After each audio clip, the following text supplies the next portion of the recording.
Hi students, basic computer training course की ये day class 2 है जिसमें हम आपको स्टार्टिंग से कंप्यूटर चलाना सिखा रहे हैं। डे 2 की इस क्लास में आप कंप्यूटर में कई सारे टास्क परफॉर्म करना सीखेंगे, जैसे कंप्यूटर में प्रोग्राम ओपन करना, विंडो को मिनिमाइज, मैक्सिमाइज और क्लोज करना, डेस्कटॉप शॉर्टकट क्रिएट करना, डेस्कटॉप आइकन को शो, हाइड और रीसाइज करना, डेस्कटॉप में फोल्डर क्रिएट करना। इसके अलावा भी कई सारे टास्क परफॉर्म करना सीखेंगे। तो चलिए आपका ज्यादा समय ना लेते हुए सीधे सीखना शुरू करते हैं। तो सबसे पहले किसी प्रोग्राम या एप्लीकेशन जैसे Google Chrome, MS Word, Excel, इन्हें कैसे ओपन करेंगे आप ये सीखते हैं। जिस भी प्रोग्राम को आप ओपन करना चाहते हैं, अगर वह डेस्कटॉप स्क्रीन में शो हो रहा है तो आप क्या करेंगे, माउस कर्सर को उस प्रोग्राम के शॉर्टकट आइकन के ऊपर ले जाएंगे। उसके बाद माउस के लेफ्ट यानी बाएं बटन को 2 बार प्रेस करेंगे, जिसे हम डबल क्लिक करना भी कहते हैं। आप देख सकते हैं प्रोग्राम ओपन हो चुका है। ये प्रोग्राम विंडो है। इसमें आपको राइट साइड यानी दाईं तरफ सबसे ऊपर 3 बटन दिखाई दे रहे हैं, जिनका यूज हम बार बार करते हैं। इसमें सबसे पहले मिनिमाइज बटन है, फिर मैक्सिमाइज और सबसे लास्ट में क्लोज बटन है। मिनिमाइज बटन पर अगर आप क्लिक करेंगे तो आपकी ओपन विंडो हाइड हो जाएगी। वापस इस विंडो को ओपन करने के लिए टास्क बार में उस प्रोग्राम के आइकन के ऊपर क्लिक करें। जब मैं सिर्फ क्लिक करें बोलता हूं तो उसका मतलब माउस के लेफ्ट क्लिक से है। दूसरा बीच में मैक्सिमाइज बटन है। क्योंकि विंडो पहले से ही मैक्सिमाइज्ड है तो ये ऑप्शन अभी रीस्टोर डाउन बटन में बदल चुका है।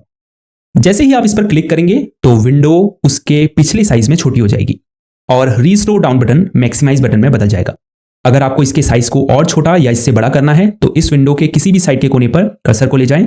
अब जैसे ही कर्सर ड्रैग आइकन में बदल जाएगा तो लेफ्ट क्लिक को दबाकर रखें। उसके बाद छोटा करने के लिए लेफ्ट साइड और बड़ा करने के लिए राइट साइड की तरफ खींचें। विंडो को फिर से मैक्सिमाइज करने के लिए मैक्सिमाइज बटन को दबाएं। अब क्लोज बटन है। अगर आप इस पर क्लिक करेंगे तो विंडो क्लोज हो जाएगी, या कह सकते हैं प्रोग्राम क्लोज हो जाएगा। आप प्रोग्राम को दूसरे तरीके से भी ओपन कर सकते हैं। इसके लिए कर्सर को उस प्रोग्राम आइकन के ऊपर ले जाएं और राइट क्लिक दबाएं। अब पॉपअप मेन्यू में सबसे ऊपर ओपन के ऑप्शन पर क्लिक करें। अगर आपको टास्क बार से किसी पिन ऐप को ओपन करना है तो सीधे उस पर लेफ्ट क्लिक करें। यहां आपको डबल क्लिक करने की जरूरत नहीं है। आप स्टार्ट मेन्यू से भी किसी प्रोग्राम को ओपन कर सकते हैं। इसके लिए सबसे नीचे लेफ्ट साइड में स्टार्ट बटन पर क्लिक करें। अब जिस भी प्रोग्राम को आपने ओपन करना है, इन ऐप लिस्ट को स्क्रॉल करके उसे ढूंढें और उसके ऊपर कर्सर को रखकर लेफ्ट क्लिक दबाएं। प्रोग्राम ओपन हो जाएगा। आप सर्च बार में उस प्रोग्राम के नेम को सर्च करके भी इसे ओपन कर सकते हैं। तो चलिए अब डेस्कटॉप में प्रोग्राम शॉर्टकट क्रिएट करना सीखते हैं। अगर आप किसी प्रोग्राम को यहां डेस्कटॉप स्क्रीन में ऐसे ही लाना चाहते हैं तो आपको उसका डेस्कटॉप में शॉर्टकट क्रिएट करना होता है। उसके लिए सबसे नीचे स्टार्ट बटन पर क्लिक करें। अब इस लिस्ट में उस ऐप को ढूंढें और कर्सर को उसके ऊपर रखकर माउस से राइट क्लिक दबाएं। अब मोर के ऑप्शन पर क्लिक करें। उसके बाद ओपन फाइल लोकेशन पर क्लिक करें।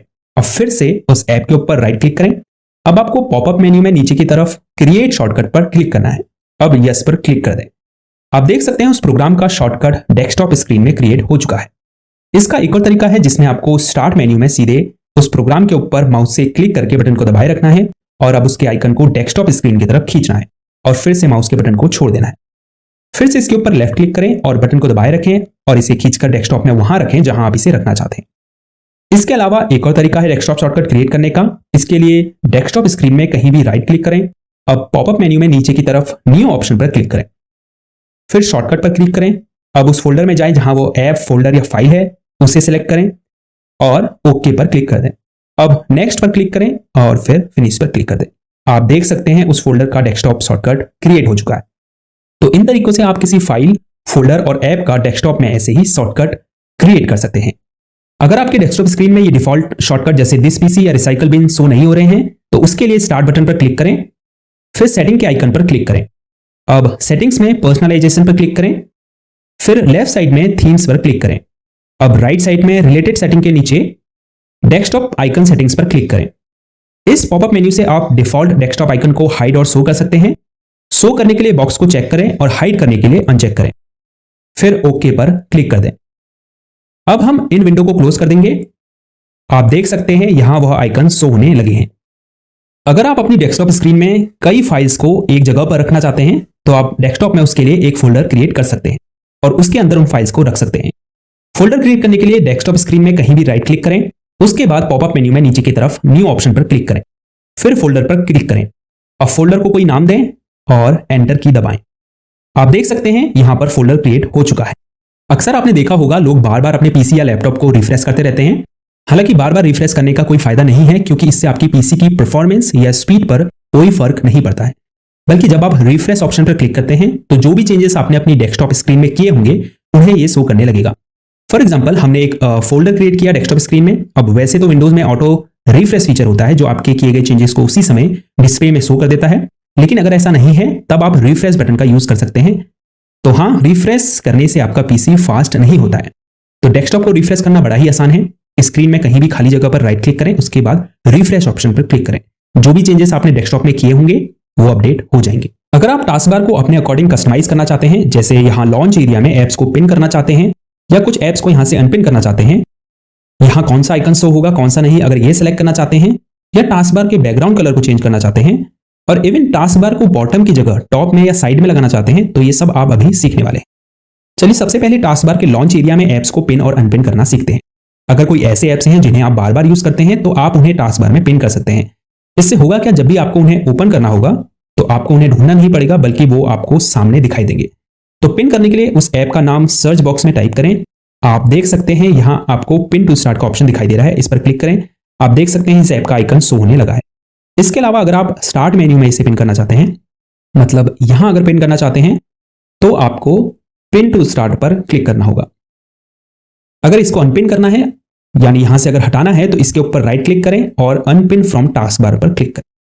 अब अगर आपको नोटिफिकेशन एरिया में से कौन से आइकन्स दिखने चाहिए ये सिलेक्ट करना है, तो टास्क बार के खाली स्पेस में राइट क्लिक करें और फिर सबसे नीचे टास्क बार सेटिंग्स पर क्लिक करें। आपके सामने टास्क बार सेटिंग्स ओपन हो जाएंगी। थोड़ा नीचे की तरफ स्क्रॉल करें और नोटिफिकेशन एरिया हेडिंग के नीचे select which icons appear on the task bar के ऑप्शन पर क्लिक करें। अब जिन आइकन्स को शो करना चाहते हैं उन्हें ऑन कर दीजिए, जिन्हें हाइड करना चाहते हैं उन्हें ऑफ कर दीजिए। आपके चेंजेस यहां शो होने लगेंगे। अब सबसे ऊपर लेफ्ट साइड में बैक बटन पर क्लिक करके पीछे आ जाइए। यहां ढेरों सेटिंग्स है, पर हम सिर्फ इंपॉर्टेंट की ही बात करेंगे। जैसे अगर आपको स्क्रीन पर टास्क बार की लोकेशन चेंज करनी है, तो task bar location on screen के नीचे बॉक्स पर क्लिक करें। डिफॉल्ट रूप से बॉटम सेलेक्ट है, इसलिए हमें टास्क बार बॉटम में शो हो रहा है। आप इसे स्क्रीन के चारों कोनों जैसे लेफ्ट, टॉप, राइट और बॉटम कहीं भी रख सकते हैं। चलिए राइट पोजीशन को सिलेक्ट करते हैं। देखिए राइट में शो होने लगा है, हालांकि बॉटम सबसे सही पोजीशन है। अब जैसे ये न्यूज एंड इंटरेस्ट यहां मुझे अच्छा नहीं लग रहा है, तो मैं शो न्यूज एंड इंटरेस्ट को ऑफ कर दूंगा। होने को यहां ढेरों सेटिंग्स हैं, पर हम किसी को एक वीडियो में बता पाना संभव नहीं है। एक तो ये उतने काम की नहीं है, दूसरा इससे वीडियो बहुत लंबी हो जाएगी। तो अगर आपको डिटेल वीडियो चाहिए तो नीचे कमेंट छोड़िए। अगर ज्यादा लोगों ने रिक्वेस्ट की तो मैं इस पर एक डिटेल वीडियो जरूर बना दूंगा। तो यहां से आप टास्क बार का बैकग्राउंड कलर भी चेंज कर सकते हैं। उसके लिए लेफ्ट साइड में कलर्स पर क्लिक करें, फिर चूज योर कलर के बॉक्स में विंडोज डार्क मोड को सिलेक्ट करें। आप लाइट मोड में टास्क बार के बैकग्राउंड को नहीं बदल पाएंगे। उसके बाद इन्हें डार्क ही रहने दें। यहां से जो कलर आपको रखना है टास्क बार के बैकग्राउंड का, उसको सिलेक्ट करें। अगर यहां आपको अपनी पसंद का कलर नहीं मिलता तो कस्टम कलर पर क्लिक करें और फिर यहां से आप उस कलर को पिक करके डन पर क्लिक करें। अंत में start task bar and action centre के चेक बॉक्स को चेक कर दें। आप देख सकते हैं टास्क बार का बैकग्राउंड कलर चेंज हो चुका है। इसके अलावा टास्क बार मेन्यू और यहां एक्शन सेंटर का भी बैकग्राउंड सेम हो चुका है। अब हम इसे क्लोज कर देते हैं। अब अगर आपको विंडोज की थीम चेंज करनी है तो यहां आप देख सकते हैं लेफ्ट साइड में थीम्स का ऑप्शन है, इस पर क्लिक करें। अब चेंज थीम के नीचे थीम्स शो हो रही हैं। आप टेस्ट करके देख सकते हैं कौन सी थीम ज्यादा अट्रैक्टिव है। जैसे हम इस पर क्लिक करते हैं तो आप देख सकते हैं लिंक्स के कलर चेंज हो चुके हैं। यहाँ टास्क बार में आइकन्स के नीचे के कलर भी चेंज हो चुके हैं और इसके अलावा डेस्कटॉप की बैकग्राउंड इमेज भी चेंज हो चुकी होगी। अगर आपको यहां दी गई थीम्स नहीं पसंद आती है तो आप गेट मोर थीम्स पर क्लिक करके माइक्रोसॉफ्ट स्टोर से दूसरी विंडोज थीम्स डाउनलोड कर सकते हैं। अब अगर आप डेस्कटॉप के बैकग्राउंड वॉलपेपर को चेंज करना चाहते हैं तो इसके लिए स्क्रीन पर राइट क्लिक कीजिए। उसके बाद पॉपअप मेन्यू में सबसे नीचे पर्सनलाइज के ऑप्शन पर क्लिक करें। अब यहाँ चूज या पिक्चर में दी गई इमेजेस को आप सिलेक्ट कर सकते हैं या फिर ब्राउजर बटन पर क्लिक करके अपने कंप्यूटर से कोई भी पिक्चर चूज कर सकते हैं। तो हम यहां से इस पिक्चर को सिलेक्ट करते हैं, उसके बाद विंडो को क्लोज कर देते हैं। आप देख सकते हैं बैकग्राउंड पिक्चर चेंज हो चुकी है। अगर आपको इन डेस्कटॉप आइकन्स को छोटा बड़ा करना है तो डेस्कटॉप में राइट क्लिक कीजिए। उसके बाद व्यू में आइकन्स के साइज को लार्ज, मीडियम या स्मॉल में सेट करें। तो ये डे 2 की कंप्यूटर क्लास में इतना ही काफी है। आई होप आज आप बहुत कुछ नया सीखे होंगे। ये जरूरी नहीं कि आप सब कुछ एक ही दिन में सीख जाएं, पर जितना भी सीखें उसे ऐसे सीखें कि आपको उसे दोबारा सीखने की जरूरत बिल्कुल ना पड़े। अगर आपको ये कंप्यूटर ट्रेनिंग सीरीज पसंद आ रही है तो इस वीडियो को लाइक जरूर कीजिए